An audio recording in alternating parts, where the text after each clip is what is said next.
Bienvenue dans Bakazi Nabino Yekolo Congo, Zoom Congo Plus avec le pasteur de la presse congolaise, équipe complète en Moyo, Osedabino Mosala, la qualité Nenge Sengeli, Yon de Bouzak Nagabiso, pasteur, homme politique, ministre, homme d'affaires, Olingi, Tozoumé l'activité Nayo, l'équipe est là pour vous accompagner partout où vous serez, Zoom Congo Plus, Nabino, pour la Zoomele. Bon s'abonner à la chaîne Abisso et YouTube, Zoom Congo Plus TV, pour vous informer en temps réel dans votre télévision tout ça. Dans Zoom Congo Plus, Zoomele toujours. Oui, messieurs les journalistes, je crois qu'il y a plusieurs jours que j'avais commencé à parler à la population congolaise par rapport à menaces que nous sommes en train de vivre maintenant, parce que quand cette épidémie a commencé en Chine et puis en Europe, nous étions épargnés. C'est à ce moment-là que j'ai commencé à alerter la population congolaise par rapport aux différentes mesures d'hygiène. Et malheureusement, le virus est entré dans notre pays et commence à nous envahir maintenant. Alors, en tout cas, à ce jour, en attendant le résultat d'aujourd'hui, parce que je suis en contact avec l'INRB presque chaque nuit, en attendant le résultat d'aujourd'hui, nous avons 14 cas, dont 10 nous sont importés ici. Donc ce sont des malades qui sont venus, qui ont été contaminés ailleurs, spécifiquement en Europe. Et il y en a un qui est venu des États-Unis, mais qui est passé par l'Europe. Donc il y en a 10. Et ce qui est encore beaucoup plus inquiétant, c'est du fait que la maladie commence maintenant à s'étendre chez les Congolais qui n'ont jamais bougé d'ici. Alors ça, c'est une deuxième phase et que nous sommes en train d'essayer de contrôler. Donc je voudrais une fois de plus réitérer nos recommandations que nous avons toujours faites au peuple congolais. Il s'agit maintenant que nous avons la maladie ici au Congo, il faudrait que nous puissions davantage nous protéger. C'est-à-dire, je ne cesserai jamais de le dire, il faut que nous puissions nous laver les mains, très fréquemment d'ailleurs. Il ne faudrait pas que nous puissions maintenant nous saluer. C'est-à-dire, il ne faudrait pas nous donner des accolades, nous saluer par la main, je voulais dire. Des accolades, il faut éviter, donc il faudrait toujours rester à distance l'un de l'autre, au moins de 1 mètre.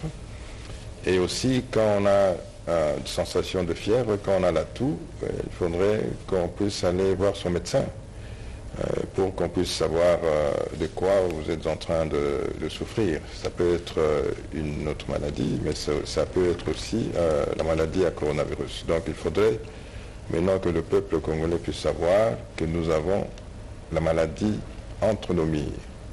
Quand je le disais, malheureusement, vous savez, les gens voulaient politiser cette situation, et moi je n'étais pas découragé, je continuais à parler au peuple congolais, à sensibiliser la population. Et voilà que maintenant nous avons la maladie et presque tout le monde est unanime que la maladie est ici. Donc le diagnostic est fait au niveau de l'INRB, qui est un laboratoire de référence en Afrique centrale. Alors je ne peux pas me dire qu'aujourd'hui, l'INRB nous a dit qu'il y a 14 cas et que les gens continuent à ne pas accepter cela. Donc moi je crois qu'il faudrait que le Congolais sache que nous avons la maladie entre nos murs et que nous devons nous protéger. Monsieur le ministre, juste prendre votre réaction par rapport à la déclaration du directeur général de l'OMS qui avait dit que l'Afrique se réveille, l'Afrique doit s'attendre au pire. Est-ce qu'il est excessif ou bien c'est vraiment ça? Bon, je ne suis pas pessimiste. Nous sommes des Africains, nous avons dans une certaine mesure de capacité intellectuelle et nous pensons que nos populations aussi se réveillent, pour reprendre le mot du président de l'OMS, et que l'Afrique n'est plus comme avant. C'est-à-dire, depuis un certain temps, j'ai remarqué que la population accepte cette situation et la population est en train maintenant d'appliquer les mesures d'hygiène. Donc, il ne faudrait pas qu'on puisse être aussi pessimiste que ça. C'est question maintenant d'encourager la population. Nous sommes devant un fait. Et qu'est-ce que nous devons faire pour combattre ces virus-là? Donc il ne faudrait pas qu'on se décourage pour dire voilà, l'Afrique est pauvre, la population n'est pas éduquée. Non. Il suffit d'appliquer les mesures d'hygiène. Donc moi je suis africain et j'en suis fier. Et ça ne sera pas une catastrophe ici en Afrique. Je crois qu'il faudrait beaucoup plus que nous puissions plutôt nous réveiller comme tous les peuples. Les Chinois ne sont pas différents de nous. Et les Chinois maîtrisent déjà l'épidémie. Comme on se dit, il y a de moins en moins de contamination en Chine. Et puis il ne faudrait pas aussi qu'on ait honte de contacter les Chinois. Je suis presque chaque jour en contact avec l'ambassadeur de la Chine qui collabore d'ailleurs très bien, qui coopère très bien par rapport à l'expérience chinoise sur cette maladie. Donc je crois que le peuple africain, quand peut-être, parce que c'est un Éthiopien lui-même, hein, le président de l'OMS, il est éthiopien, il est africain, et peut-être qu'on l'a mal compris. Quand l'Afrique se réveille, c'est à tout point de vue, c'est-à-dire du point de vue santé, nous pouvons nous prendre en charge. Voilà. Voilà, Oscar Mbal. Oui, j'ai une question à adresser au vice-premier ministre, ministre de l'Intérieur et Sécurité, Gilbert Kankonde, qui est en face de moi. Je suis heureux de le recevoir sur ce plateau. Monsieur le ministre, vous gérez un secteur très important, un secteur vital pour la nation. D'ailleurs, on dit que le ministère de l'Intérieur, c'est l'âme du pays. Quand ça ne marche pas au ministère de l'Intérieur, c'est tous les pays. Le chef de l'État, dans son discours, dans ce message à la nation, il a parlé des rassemblements publics, notamment des messes, des cultes. Moi, je voudrais rebondir sur le marché. Nous avons notre grand marché ici à Kinshasa, nous avons le marché Zando, nous avons le marché Gambela. C'est là qu'il y a la foule, les gens qui se bousculent, les gens se côtoient. Et j'imagine que la propagation du virus va s'effectuer très vite là-bas parce que les gens se côtoient. Quelles sont les mesures au niveau du ministère de l'Intérieur que vous avez prises, vous en tant que... ou comment est-ce que vous comptez appliquer les mesures que le chef de l'État venait d'énoncer? Parce qu'à part le marché, nous avons les bus Transco, il y a d'autres bus où les gens, ils suent, ils se bousculent. D'abord pour monter dans un bus, il faut avoir des muscles. Qu'est-ce que vous, au ministère de l'Intérieur, vous comptez faire pour accompagner le chef de l'État dans ce train de mesures qu'il venait de prendre? Merci beaucoup pour la question. Je crois que, avant de répondre concrètement aux mesures que nous pourrions prendre, j'ai un message qui est d'abord un message de responsabilité, un message d'éducation civique, un message qui reprend d'ailleurs une règle généralement admise qui dit qu'un problème de sécurité, c'est le problème de tout le monde. Et c'est pour cela que je m'adresse à chaque Congolais, à chaque Congolaise, parce que c'est chaque personne qui est responsable de sa santé et chaque personne est responsable de sa protection. Les mesures qui ont été prises, c'est tout simplement des indications pour vous dire que cette maladie-là, on peut l'éviter. Et la première mesure, c'est la mesure de garder des distances. La deuxième mesure, ce sont comment dirais-je, les mesures d'hygiène qui sont répétées à chaque fois que l'on vous enseigne. Vous gardez l'hygiène corporelle qu'il faut, vous vous lavez les mains et vous prenez des distances par rapport aux personnes qui sont dans votre entourage. Et cela vous protège. Parce que si vous parlez à plus d'1 mètre de personnes, saines ou malades, surtout si elle est malade, vous n'allez pas vous contaminer. Si vous ne vous saluez pas, si vous ne vous embrassez pas tel que nous en avons l'habitude, vous allez éviter de choper ce virus. Ainsi, si on n'a pas parlé de marché, on sait que le marché est un des lieux vitaux, si je peux ainsi m'exprimer, où nous sommes habitués à vivre. Et puisque nous sommes sensibilisés à l'existence de cette maladie, puisque nous sommes exposés à cette maladie, la première condition à respecter, c'est justement de ne pas vous déplacer pour aller au marché sans cause. Évitez d'y aller quand vous n'avez rien à faire. On est appelé à manger tous les jours. On est appelé sûrement à manger tous les jours, mais on n'est pas appelé à constituer des sortes de sèmes d'abeilles lorsque vous allez au marché. Surtout que vous savez que cette proximité vous expose à des maladies. Il ne suffit pas d'aligner des policiers pour vous dire « Allez, messieurs, mettez-vous en ligne ». Ici, nous en appelons à la conscience de chacun.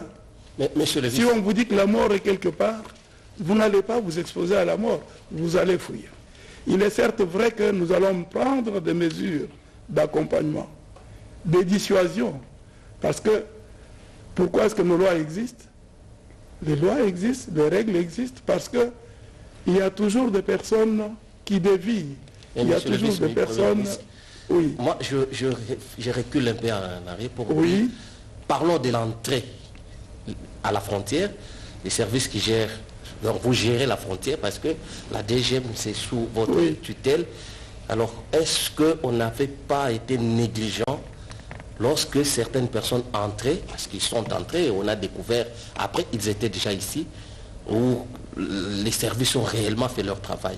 Et aujourd'hui, est-ce qu'on a pris toutes les dispositions pour que dans toutes les frontières, on puisse avoir le matériel qu'il faut pour détecter des cas? Rapidement, d'abord, je voudrais dire, au marché, gardez la distance. Dans les bus, on les constate déjà que pour prendre place à bord d'un bus Transcom, on se met en ligne. Mais pour se mettre en ligne, gardez cette distance-là d'1 mètre. Excellence, excusez. Je suis sorti aujourd'hui, j'ai vu que rien, en tout cas rien n'a changé dans les comportements ou les transports, parce que c'est un nœud important, les transports publics. Il n'y a pas, les gens n'ont pas de voiture, les transports étaient remplis, les esprits des morts étaient remplis, les taxis-bus étaient remplis, donc les gens, si on vous ne... C'est justement ça qu'il faut éviter. Mais pourquoi ne pas prendre les bus draconiennes, territoire? Mais vous n'allez pas...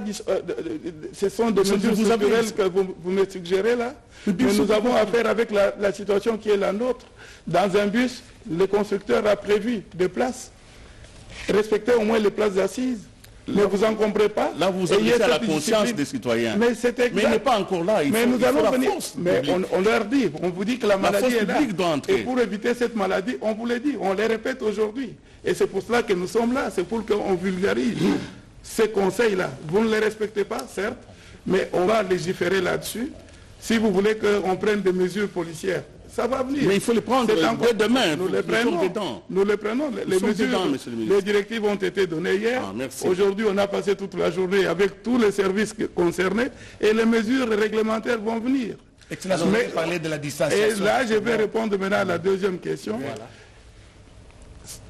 Déjà, avant que le premier cas n'arrive ici chez nous, nous avions déjà constaté qu'il s'agissait d'une maladie d'importation.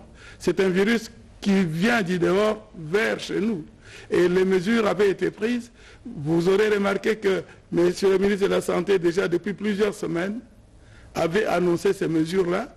Il y a eu même une réunion de crise autour du Premier ministre, chef du gouvernement, où nous avions donné des consignes à tous nos postes frontières pour que les contrôles soient plus rigoureux.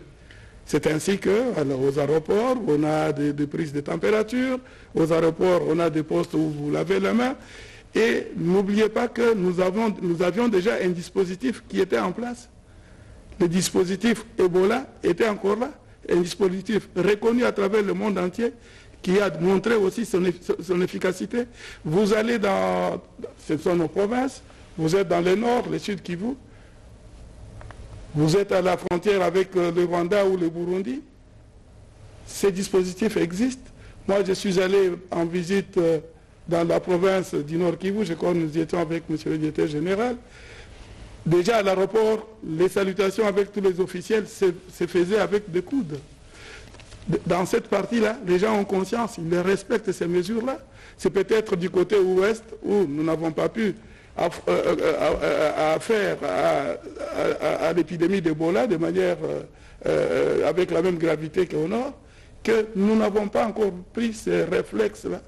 Et nous allons multiplier des efforts dans cette partie de la République pour qu'on en arrive pratiquement au même niveau avec des régions où la maladie d'Ebola avait déjà frappé. Monsieur le vice-premier ministre, quand nous suivons les mesures prises par le président de la République, il parle des restrictions des mouvements des populations. Exact. Il laisse les fêtes entrer il le dit lui-même, sans restriction. Oui. Mais il semble que selon les informations ramassées ça et là, il est possible que le virus passe par des surfaces, ça peut être des habits, ça peut être des trucs du genre. Est-ce que des dispositions sont aussi prises dans ce sens-là, Monsieur le ministre de la Santé? Non, je réponds parce que avant que le président de la République ne prenne ces mesures, il a été dit qu'il y a même une task force qui est instaurée à son niveau.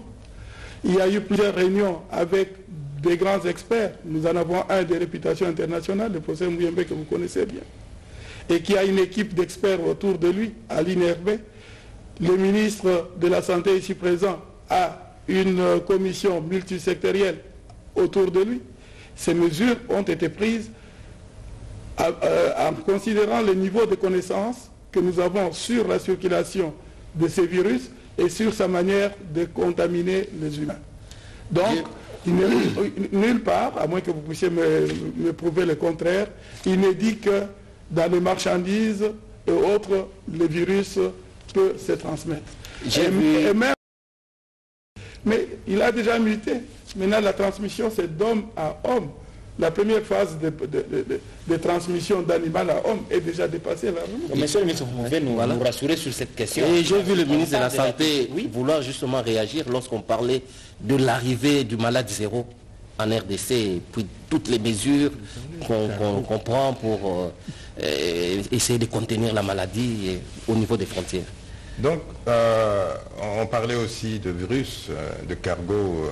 Je vais commencer par là, parce que les cargos qui viennent, en tout cas, un virus ne peut pas passer plusieurs heures à air libre, comme ça. Le virus survit quand il est dans la cellule. En tout cas, quand vous le laissez dehors, avec toutes les intempéries, il ne peut pas...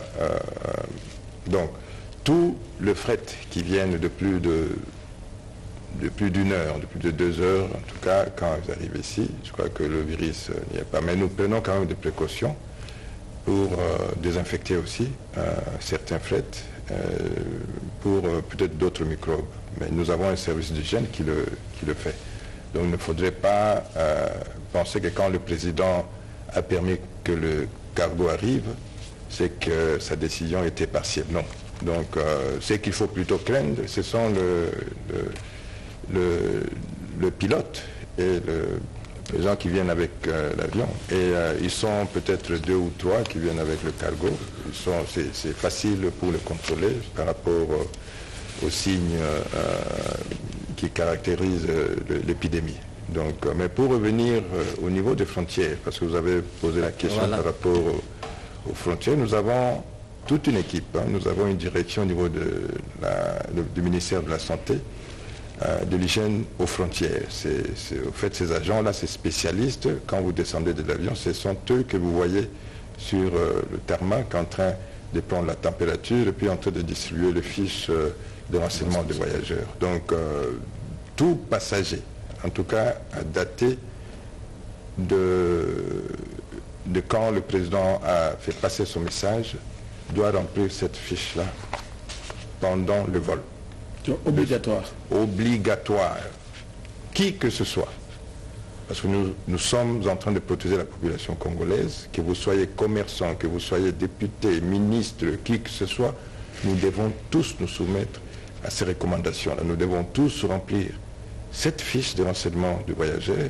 Et quand vous descendez, vous montrez cette fiche à l'agent de l'hygiène aux frontières, on vous prend la température et puis on inscrit la température sur cette fiche-là. Et puis on vous donne une solution hydroalcoolique pour vous laver les mains. vous prenez cette fiche-là et vous allez avec au niveau de l'agent de l'immigration. C'est à ce niveau-là que vous allez remettre cette fiche. Si vous n'avez pas cette fiche, vous n'allez pas entrer dans notre territoire national. Donc c'est obligatoire à tout le monde. Nous sommes ici en train de parler de la santé du peuple congolais et le gouvernement est en train de tout faire pour que cette santé, le peuple congolais, soit bien protégé. Alors, je voudrais aussi ajouter ceci, parce qu'on a parlé ici de rassemblement de plus de 20 personnes, ainsi de suite, et prohibé. Et ce que je voudrais dire, on a parlé de deuil, mais il n'y a pas que de deuil, il y a aussi des fêtes, de mariage et tout ça. Donc tout rassemblement de plus de 20 personnes. Maintenant au niveau de marché, le vice-premier ministre venait de le dire, nous allons au niveau de marché renforcer les mesures d'hygiène. Nous avons toute une cellule de communication qui va sillonner au marché, parce qu'avec notre situation, il faut avouer qu'il n'y a, le risque zéro n'existe pas. Il faudrait que la vie continue aussi. On ne peut pas tout fermer, parce qu'ici, nous vivons du marché, et puis il y a des transports. Donc au niveau du marché, nous allons encourager les femmes, les hommes qui vendent au marché, que chacun ait sa solution hydroalcoolique dans la poche pour se laver les mains très souvent. Et aussi, on va les encourager de ne pas s'approcher l'un de l'autre et éviter ainsi la contamination. Et nous encourageons aussi dans le bus, dans le taxi, que les chauffeurs ou les receveurs puissent acheter. Ce sont des solutions qui coûtent 2000 francs, 3000 francs à l'entrée de chaque passager. Oui, de 500 francs maintenant. À l'entrée de chaque bus, il faudrait que le receveur puisse être là. Et puis, les gens se lavent les mains à l'entrée de chaque bus. Pourquoi ne pas avoir le thermomètre déjà à l'entrée du bus? Le thermomètre, ça, c'est à un niveau un peu supérieur de contrôle. Mais à l'entrée de chaque bus ou à l'entrée de chaque taxi, il faudrait que les gens puissent se laver les mains. Et on conseille, parce que maintenant, nous sommes encore au niveau des recommandations, parce que la santé, si les mesures peuvent s'appliquer dans la santé, il faudrait que l'homme lui-même ait cette conscience-là. Et ça sera pérenne. Mais quand vous commencez à forcer, ça, ce sont des décisions extrêmes. Quand la sécurité du pays est menacée, à ce moment-là, on peut recourir à la force. Mais nous, au niveau de la santé, nous travaillons... On est encore à l'étape de la sensibilisation. Il faudrait que le peuple puisse prendre conscience de cela. Alors, les gens m'ont posé la question de savoir est-ce que, par exemple, les avions de la MONUSCO, est-ce que, bon, il y a des avions de MONUSCO qui vont en Ouganda, qui reviennent. L'Ouganda n'est pas parmi les pays à risque.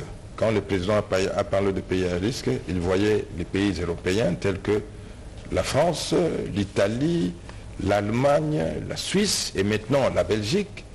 Il y a aussi d'autres pays tels que l'Iran, la Corée du Sud, l'Irak et j'ai oublié l'Allemagne. Et puis en Asie, nous avons encore la Chine. Donc ce n'est pas tous les pays qui sont à risque. Donc les avions de la MONUSCO peuvent encore, ceux qui partent en Afrique, ceux qui sillonnent en Afrique ici, ça peut facilement... et puis, bon voilà, maintenant, les avions qui vont à l'intérieur, je crois que le président l'a souligné, il faudrait que nous puissions protéger nos concitoyens qui vivent à l'intérieur. Nous n'avons pas encore la maladie là-bas. Il faudrait qu'à chaque, même si nous ne l'avons pas encore fait, mais à partir de demain, parce que nous cherchons des moyens, à partir de demain, à l'aéroport de Ndjili, à Ndolo, pour les gens qui vont à l'Équateur par bateau ou par pirogue, nous devons les tester. Les gens qui vont au Congo central, au Bandundu, ils doivent être testés. Au Congo central, on va se positionner au niveau du péage là, de bus, parce qu'il y a beaucoup de bus qui viennent de plusieurs endroits, mais tout le monde culmine vers ce poste-là. Nous allons placer nos gens, et celui qui sera attrapé avec une fièvre ou un signe caractéristique de la maladie va rentrer à Kinshasa, et puis il va se faire soigner ici. Nous ne voulons pas que la maladie puisse traverser nos frontières de Kinshasa pour aller menacer nos provinces. Tiens, monsieur le ministre, excusez-moi, j'ai une petite question. L'état de Willy Kalenga a fait... Non, pour la version civile, et puis je reviens sur le ministre, je pose les deux en même temps, comme ça on me répond en même temps. D'abord pour le ministre, j'ai appris, est-ce qu'il faut, peut-être que vous puissiez le confirmer ou l'infirmer, que le chef de l'État avait exigé que tous les membres du gouvernement se fassent tester. Il faut nous dire si c'est vrai ou pas, parce que c'est important de le savoir. Ça circule dans les réseaux sociaux. Et si c'est testé, quels sont les membres du gouvernement? Il faut nous le dire. Bon, mais pour la version civile, vous avez suivi le docteur Mouyembe qui a dit que, bon voilà, à l'aéroport, par exemple, on donne de l'argent pour passer.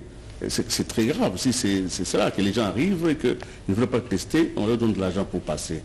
Mais mieux encore, vous avez des avions privés, des gens qui arrivent avec des jets, qui ont des autorisations de vol de n'importe quel aéroport dans le monde. Comment vous faites pour que ces gens-là, parce que pour le moment, comme on sait que l'Afrique n'est pas encore profondément touchée, il y a comme un réflexe de se protéger, les gens viennent vers nous pour se protéger ici et dans des pays comme le nôtre.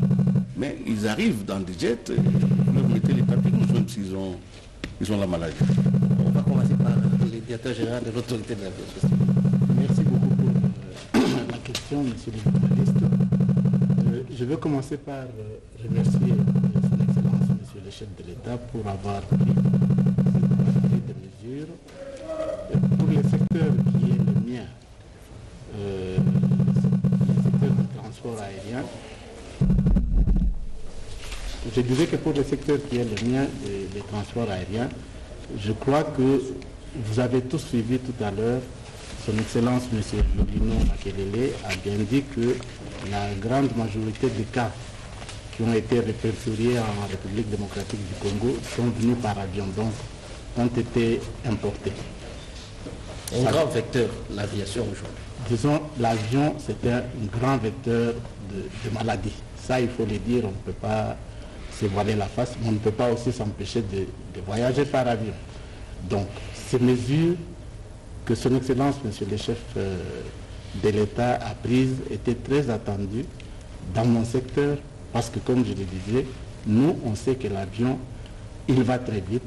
C'est le moyen le plus rapide pour véhiculer la maladie pratiquement dans le monde entier. Jusque-là, c'est ce qui s'est passé.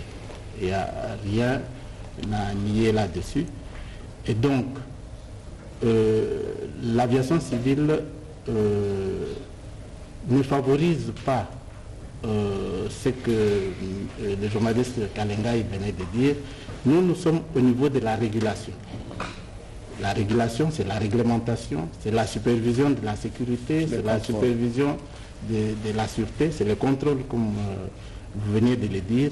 Il y a des agents habilités pour pouvoir sécuriser les personnels ou les personnes par rapport à leur santé. Et c'est pour ça que le ministère de la Santé a pris un train de mesures qui date de déjà plusieurs semaines.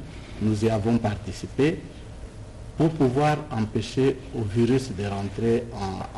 Mais à votre niveau, oui, vous avez des manifestes quand les passagers quittent d'un pays à un autre. Et on n'a pas signalé que tel passager, déjà au niveau de la France, présentait des signes. Bon, il arrive ici. Bon. Voilà, c'est un peu la confusion qu'il y a dans les transports aériens. On croit que l'autorité de l'aviation civile est en charge de tout ce que vous dites là.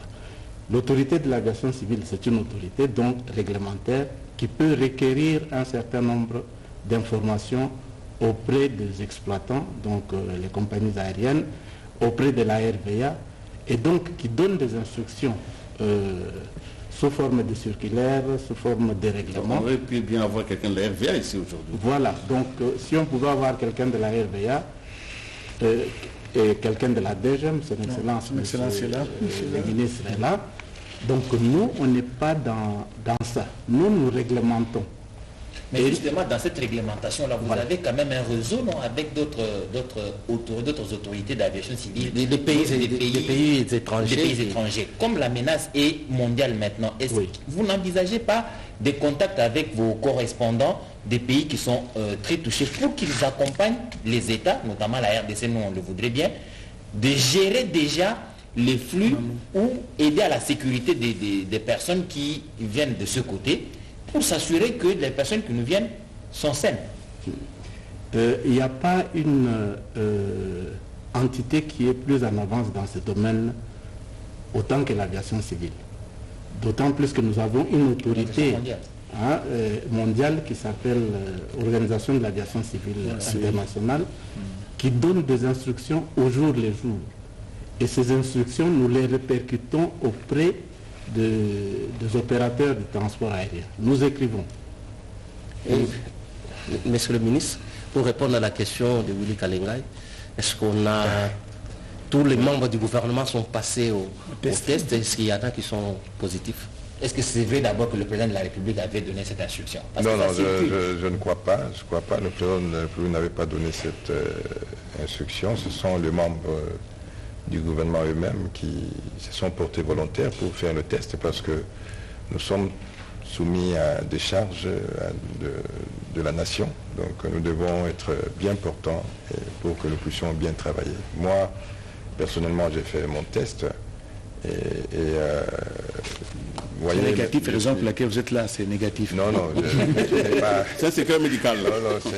Mais est-ce que je ne peux pas ici, devant la télé, dévoiler le test des autres, de concitoyens. Non, c'est que je dis, nous avons déjà 14 cas, donc il faudrait que chacun de nous puisse se protéger maintenant. Alors, donc le président de la République n'a pas donné l'ordre que chaque membre du gouvernement puisse se faire tester. J'ai une préoccupation adressée au ministre d'État en charge de la communication, des médias. Excellence, Monsieur le ministre, l'opinion s'interroge. Est-ce que l'annonce de ces 32 mesures de prévention est-elle arrivée en retard ou bien c'est les moments où il fallait le faire? Et une autre question peut-être au ministre, au vice-premier ministre, ministre de l'Intérieur. Vous revenez tout le temps, tous les intervenants reviennent sur les mesures d'hygiène à respecter, notamment le lavage de mains. À Kinshasa et dans beaucoup de provinces, nous avons un sérieux problème d'approvisionnement en eau potable. L'eau est devenue une denrée rare, une matière précieuse. Il y a des quartiers qui font 2 semaines, 2 mois, sans voir une goutte d'eau couler au robinet. Comment ces gens vont se laver les mains? Parce que vous demandez le respect des mesures d'hygiène. Excellence. On commence par le ministre. Oui, je dois d'abord, ceci m'amène à poser cette sorte de triptyque dans l'approche du chef de l'État. Si vous avez bien analysé les mesures qui ont été annoncées par le chef de l'État, vous verrez qu'en lui existe 3 caractères. Vous avez eu l'homme d'État. L'homme d'État, c'est celui qui accepte l'impopularité. C'est celui qui décide des choses qui peuvent faire mal d'apparence, mais parce qu'il croit que c'est ça la voie, la solution pour le peuple, il les décide quand même. C'est comme ça que vous avez vu les mesures, les fermetures de certains endroits, des écoles, des lieux de culte surtout. Il a tenu, tout croyant qu'il soit. En deuxième lieu, il est donc un homme croyant. C'est un croyant, mais qui accepte que même les lieux de culte puissent être atteints par ces décisions-là qui paraissent empreintes d'impopularité. Et surtout, par ailleurs, il demande par ailleurs à ceux qui croient, comme lui, d'implorer le Seigneur pour que la situation de notre pays puisse être une situation qui ira en s'améliorant. Deuxièmement, c'est un homme qui a montré combien il est proche des gens. C'est dans la modération de certaines mesures. Parce que là où il aurait pu dire on arrête tout, il dit là, rassemblement, pas de 0 personnes, mais de 20 personnes. C'est parce qu'il a pris la mesure de la situation des gens comme ils vivent et la situation de notre économie, on n'en a pas peut-être parlé. Ceci étant dit, dans ces mesures, il n'y a pas de précipitation. Je l'ai dit dès le départ ici. Il y a de la réflexion. Réflexion, c'est-à-dire un homme qui prend la mesure de la gravité de la chose, qui ne panique pas, qui ne fait pas paniquer son peuple, qui attend juste que les scientifiques l'informent suffisamment et qui regarde ce qui se passe à l'étranger pour décider afin que cette décision soit bien à propos. Ceci étant dit, Je veux quand même rappeler ici que, pour revenir à la problématique de la santé publique, les mesures qui sont prises, en général, sont des mesures d'ordre administratif, mais aussi des mesures de conscientisation de la population.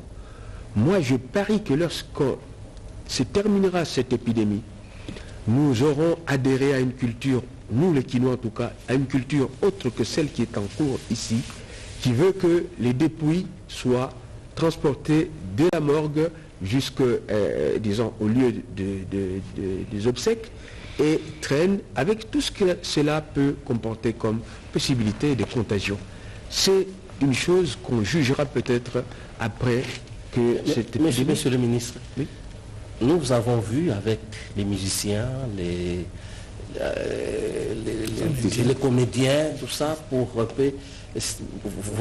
est au niveau d'abord de la sensibilisation et vous voulez les utiliser comme des vecteurs pour qu'ils puissent en fait transmettre le message lié à la sensibilisation pour le coronavirus. Oui, merci d'avoir relevé cette observation. Nous avons chacun dans son domaine, en tout cas moi dans le domaine qui est de la communication, de la vulgarisation, des informations dont disposent mes collègues et d'autres. J'ai l'obligation de chercher à faire ce qui peut toucher le plus le Congolais, ce qui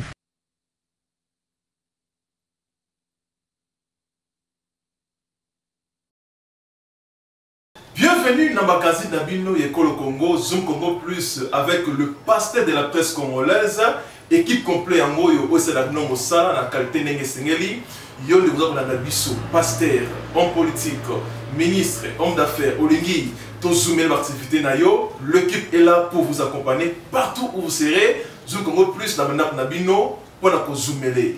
Vous vous abonnez à la chaîne sur YouTube, Zoom Congo Plus TV, pour vous informer en temps réel de votre thème sur Zoom Congo Plus. Zoomele toujours.